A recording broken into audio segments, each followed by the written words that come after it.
All right, Kelly. First of all, I'd like to say just thank you for sending me your videos and giving me a chance to work with you here. Man, you do a lot of things really really well in your golf swing. I've taken some time now and kind of analyzed both your driver and iron swings here, and there's a lot of good pieces in here, buddy. So, um, when I see an athlete like you, and I see some of the positions that you're in, and some of the movement patterns that you have, and the strength and the speed that you have, I don't necessarily look to kind of take it apart. I try to ask myself, why does it work? And when it doesn't work, where is the timing aspect of this golf swing? And you have some things that are a little bit unique. I think your grip's a little bit stronger than what I generally prefer or teach, but a lot of people play well with that type of grip, so that's not necessarily something I would look to change. Your posture is a little bit different than what I coach, but again, it's not necessarily something that I would necessarily change with you. If I take a look here at the down the line view, in the backswing, you tend to work the sweet spot outside your hands and shaft a little bit vertical in the backswing. And I like that. That's kind of a preference of mine. I like to see the shaft, almost have some kind of vertical component to it like this at the top. And in transition, I think you do a decent job of flattening the shaft here. I think it needs to improve. I think it needs to be flatter at this point in the downswing, but I'll come back to that in a second. So the shaft's a little bit steep, and because the shaft is steep, so you're responding to what the center mass of the club is doing in transition. And when I say center of mass, I'm just talking about a point along the shaft somewhere around here, so the balance point of that club. That's what you feel during the golf swing. You're feeling the balance point of that club. And because this balance point is pitching a little bit steep, a little bit on top of the hand path, it's creating some unique idiosyncrasies in your foot pressure patterns and how you rotate your lower body. And you do something that I've really only seen one other golfer do, and that's Colt Knost. Your pressure is moving back into your heels in both feet in the downstroke. And this is where the timing aspect of your golf swing comes into play. Because as you know, if the pressure is moving back into your right heel, I'm okay with it moving into your left heel at this point, but if it's moving back into your right heel, then that means that your right knee is not rotating forward and your right hip is not rotating forward. And if the pelvis isn't rotating forward, then that means the thorax is slowing down. And if the thorax is slowing down, that means the club is speeding up. So you get that little bit of a flip, a little bit of a loss of control of the handle moving around the corner there. And I think that's where the timing aspect comes into play in your golf swing.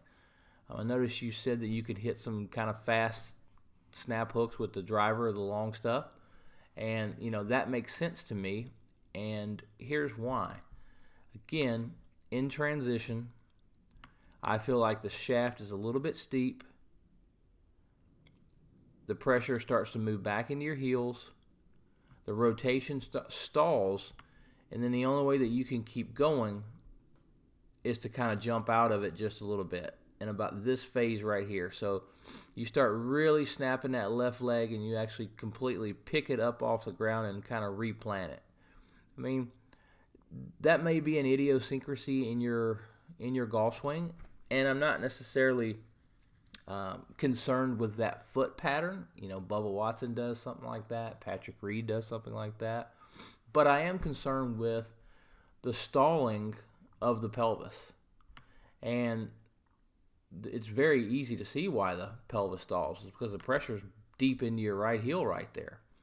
And so what I would prescribe is a completely different sort of lower body action altogether. And I'm going to use Jordan Spieth here kind of as an example.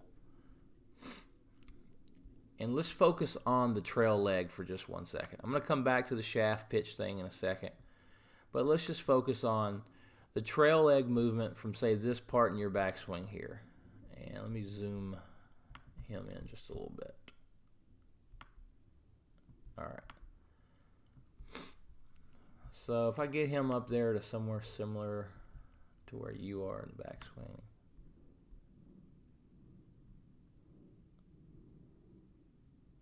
All right, I'm gonna back it up. Okay, so his backswing's a little bit longer than yours, but I think you'll get the point here. So what I want you to pay attention to is what the knees are doing in the downswing.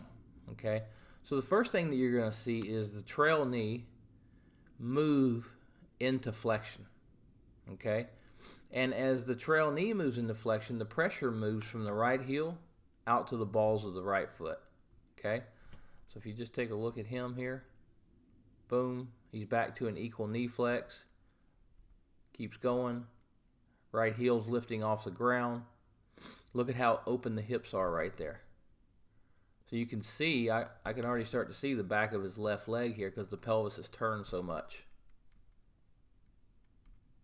Just past impact, I'll back him up to about right there where the shaft's coming down the forearm. And in your case, shaft steep, should be on the forearm right about now. Your right knee is not moving out. Your right knee is moving internally. So I've already gone past where he's at. This is a comparative frame right here. So you can see that the trail knee doesn't go into flexion the way that it should, and then that doesn't allow your hips to open up. So your upper body and lower body are very close to the target at this point in the downstroke. And it's due to the fact of how you're pressuring the ground. And so here's impact for you. And I'll take him down to impact, or just past impact, I should say. And similar positions there. You can see how much more open his shoulders are, how much more open his pelvis is, and the pressures are completely different. I mean, you should be up on this right toe now, and you're still in your right heel. And you know, depending on how fast you actually swing, you could be in jeopardy of, you know, straining something here. I imagine that this movement pattern puts a lot of pressure in your hamstrings, puts a lot of pressure in your IT bands, maybe even in the lower thoracic region of your spine. Just not something that I truly recommend. So we need to work on that just a little bit. So here on the left, this is a drill that I'll do with my students from time to time to just get them to understand the sequence of what the lower body should do. So I'll play that for you a few times.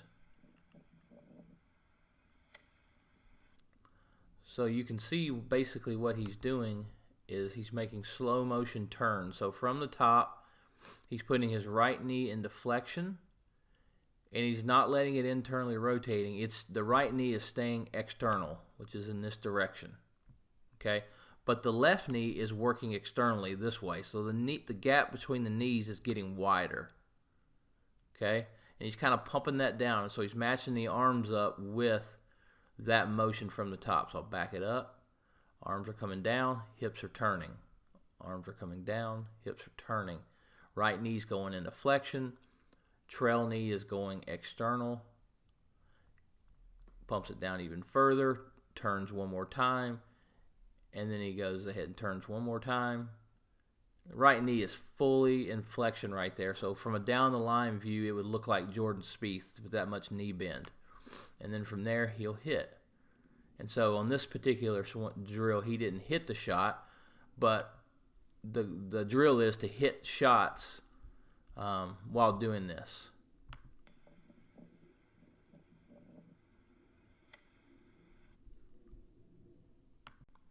So that you've got a very clear picture, Kelly, of what I want you to do, I want to give you one more example here of right knee movement and how it should look in transition.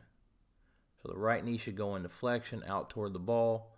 That allows the left knee to externally rotate, move away from the right knee, and the pelvis to open. Okay? That's the move that I want you to practice. So, I didn't start this lesson by talking about shallowing the shaft because I don't think your shaft is completely non-functional. I think you can play from there, but I think that if we don't clean up what the lower body's doing, you could potentially injure yourself, and you're not going to be able to play as good as you can from where you're at. So, again, from the top, right knee needs to move into a nice deep bend, and the left knee will move externally away from the right knee, and we get rotation of that pelvis. Now, I think this is going to shallow your shaft better for you, because when you rotate, we put an outward force on the grip, and that outward force on the grip causes the shaft to pitch in this direction. Okay, so there's a method to my madness here. That's why I started with the lower body, and that's what I want you to work on first.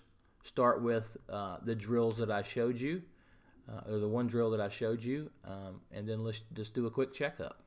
Hope all is well. Hope to hear from you soon.